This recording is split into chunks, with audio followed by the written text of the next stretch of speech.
Blaise Compaoré est une figure majeure de l'histoire politique du Burkina Faso et plus largement de l'Afrique de l'Ouest. Son histoire offre des leçons essentielles, tant sur la gestion du pouvoir que sur les limites de la longévité du pouvoir donc absolu. Blaise Compaoré arrive au pouvoir en octobre 87, après un coup d'État sanglant qui coûte la vie à Thomas Sankara, son compagnon de lutte. Cet événement, considéré comme l'une des plus grandes trahisons et tragédies de l'histoire politique africaine, restera une tâche indélébile sur son parcours.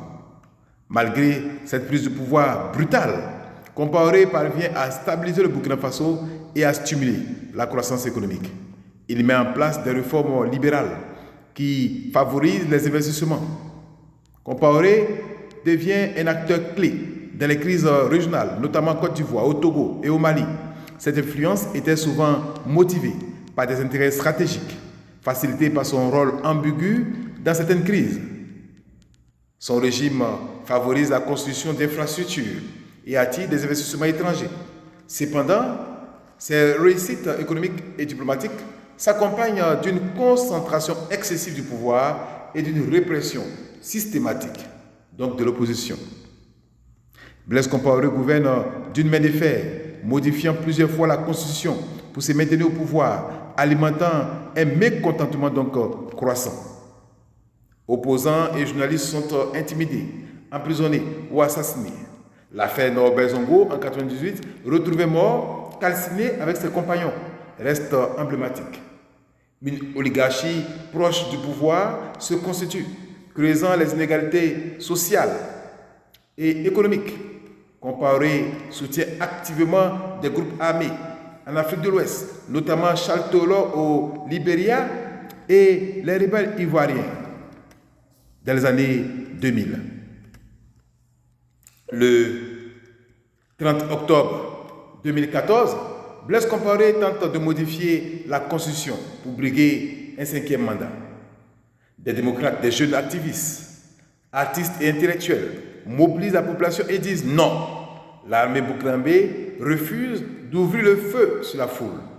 Compaoré fuit vers la Côte d'Ivoire où il obtient la nationalité ivoirienne et vit en exil depuis. En 2022, la justice burkinabé le condamne par contumace à la prison à perpétuité pour son rôle dans l'assassinat de Thomas Sankara. L'homme qui a gouverné pendant 27 ans est désormais fugitif politique, symbole du rejet des dictatures en Afrique.